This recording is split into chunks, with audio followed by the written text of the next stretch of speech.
पेश है इज़ूसा diamond jewellery उस नारी के लिए जिसकी सुंदरता है उसकी शक्ति में, जिसकी अच्छाई से रोशन होती है ये दुनिया, जिसके दिल से बहता प्यार का दरिया। इज़ूसा डिस्ट्रीब्यूटर के लिए संपर्क कीजिए।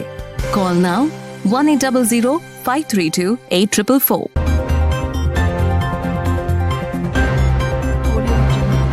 उत्तर प्रदेश के अलीगढ़ पुलिस की कार्यप्रणाली पर उठे सवाल। किशोरी के साथ रास्ता रोककर की गई थी छेड़खानी। किशोरी व परिजनों को बदनाम करने के लिए गांव के रहने वाले 3 युवकों ने फेसबुक आईडी पर फोटो अपलोड किया। मुकदमा दर्ज होने और घटना के 27 दिन बीत जाने के बाद भी पुलिस नहीं पकड़ पाई किशोरी के आरोपियों को, जिसके बाद आज छेड़खानी के शिकार किशोरी ने कीटनाशक दवा खाकर जान देने की कोशिश की। अस्पताल में भर्ती किशोरी का चल रहा है इलाज। पुलिस ने आरोपियों की गिरफ्तारी के लिए 3 टीमें गठित की। गांव के मौजूदा प्रधान और एक अन्य प्रधान के साथ खैर विधानसभा सीट से भाजपा विधायक अनूप वाल्मीकि ने भी बनाया था पीड़ित परिजनों के ऊपर फैसला करने का दबाव।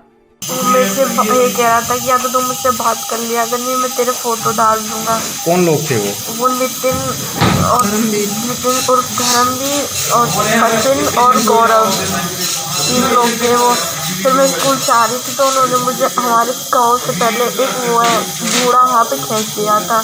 कह रहा था या तो तुम मुझसे बात कर लेते, नहीं मैं तेरे फोटो डाल दूंगा। मैंने मना कर दिया। वहाँ मैं चिल्लाई तो एक आदमी निकल के जा रहा था वहाँ, उसने मुझे बचाया। कह रहा घर जाके तूने किसी को बताया तो मैं तेरे भाई और तेरे पापा को मार दूंगा तमंचे से।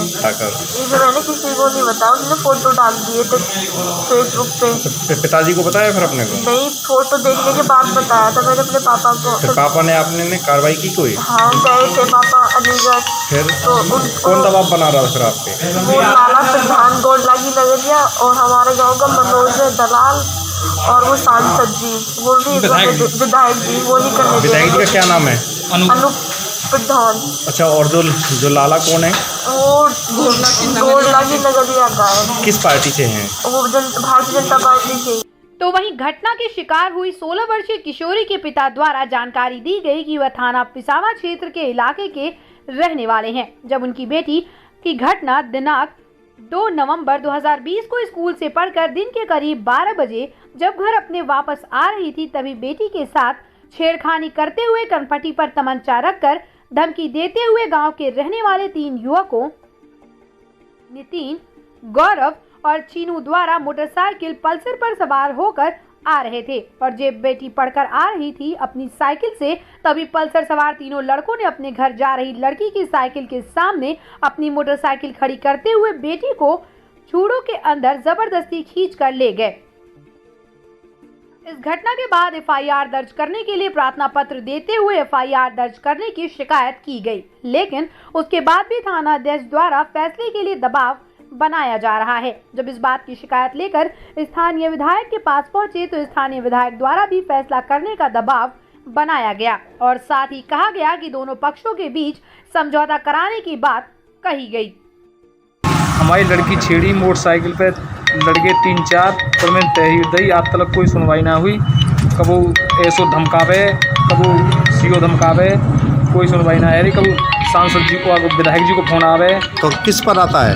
थाने के लिए एफआईआर नहीं करने, मुझसे फैसले का दबाव दें। और लाला प्रधान एक खेरिया को दबाव दे, नगरिया में एक मनोज है हमारे गाँव में, वो पुलिस को दलाल है, वो दबाव दे। ग्रामीण पुलिस अधीक्षक शुभम पटेल ने बताया कि दिनांक 7 नवंबर 2020 को थाना पिसावा इलाके के गांव के रहने वाले पीड़ित पिता द्वारा पिसावा थाने पर जानकारी दी गई कि उनकी बेटी की फेसबुक आईडी पर कुछ अज्ञात लोगों के द्वारा फोटो अपलोड कर दिए गए हैं। पुलिस ने मामले को तत्काल संज्ञान में लेते हुए मुकदमा अपराध संख्या 184/20 धारा 67 IT एक्ट के तहत एफआईआर दर्ज की गई थी, जिसके बाद इस मामले की विवेचना क्राइम ब्रांच को ट्रांसफर कर दी गई। इस दौरान पीड़ित किशोरी के परिजन ने क्राइम ब्रांच के विवेचक को बताया कि गांव के रहने वाले 3 युवकों द्वारा उनकी बेटी को परेशान किया जा रहा है। इस सूचना के बाद युवकों की गिरफ्तारी के लिए आरोपी युवकों के घर पर पुलिस द्वारा दबिश दी गई, लेकिन आरोपी युवकों की गिरफ्तारी नहीं हो सकी थी, जिसके बाद आज पीड़ित किशोरी ने आहत होकर कीटनाशक दवा का सेवन किया है। तो वहीं इस घटना पर अब क्षेत्राधिकारी के नेतृत्व में 3 टीमों का गठन कर दिया गया है, जो कि शीघ्र ही आरोपी लड़कों की गिरफ्तारी सुनिश्चित करेगी। अगर किसी भी स्तर पर पुलिस की तरफ से कोई लापरवाही की सूचना सामने आएगी तो उस पर भी कार्रवाई करके जांच की जाएगी।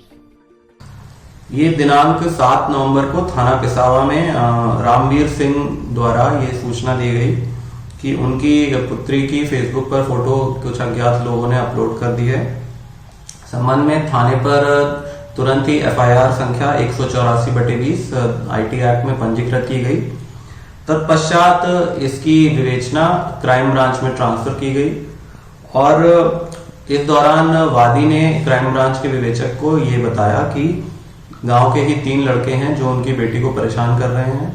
इस सूचना पर गिरफ्तारी के लिए थाना पुलिस द्वारा गांव में उन लड़कों के घर पर कई बार दबिश दी गई, परंतु उनकी गिरफ्तारी नहीं हो सकी। और आज की यह घटना है जिसमें उक्त लड़की ने कीटनाशक का सेवन किया है, परंतु फिलहाल उनकी कंडीशन स्टेबल है। और इस घटना में अब CO साहब के नेतृत्व में 3 टीमें बना दी गई हैं, जो कि शीघ्र ही इन लड़कों की गिरफ्तारी सुनिश्चित करेगी। अगर किसी भी स्तर पर पुलिस की तरफ से कोई लापरवाही की सूचना आती है तो उसकी भी जांच करके उस पर भी कार्रवाई की जाएगी। CIB इंडिया न्यूज की सभी खबरों को देखने के लिए लाल रंग की बटन को दबाकर चैनल को सब्सक्राइब जरूर करें, घंटी जरूर दबाएं ताकि हमारी सभी खबरों के नोटिफिकेशन आप तक पहुंचते रहें।